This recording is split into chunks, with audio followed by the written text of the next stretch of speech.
Në qoftë se ndërmjet Trumpit dhe Putinit kemi këtë debatin indirekt, nga ana tjetër kemi bindjen europiane përfaqësuar nga baronesha von der Leyen, që quhen dhe baronesha hekur tani më, e cila një nga deklaratat e djeshme që ka bërë shumë buj, ka thënë që Ukraina do të shndërrohet në një kështjell çeliku.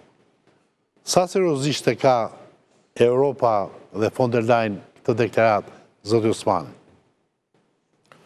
Atëherë, kjo deklaratë e zonjës von der Leyen vjen në përpjekje të trishtuar të Europës për të mbajtur veten në lojë. Si do ta mbaj veten në lojë, me çdo kusht dhe me çdo çmim, Europa do të përpiqet në një moment si ky, delikat si ky, që pavarësisht konfliktit në dukje ndërmjet Trumpit dhe Putinit, Europa e ka të qartë se Trump dhe Putin, pra Moska dhe Washingtoni janë duke shkuar në kurs të përjashtimit Brukselit nga kjo situatë. Zonja von der Leyen është duke ndërtuar një retorik dhe një diskurs geopolitik për të përcjellë mesazhe. Është vetëm retorika apo janë dhe para që po drejtohen drejt Ukrainës? Nuk ka asnjë mundësi fatkeqësisht që Europa të ndërhyjë dhe të thyej këtë lloj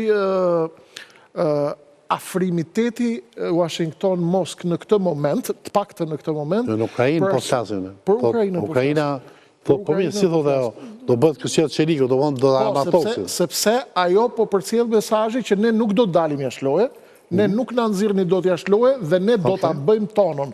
Pra ne do të hedhim para, ne do të marrim masa, ne do të bëjmë marrëveshje.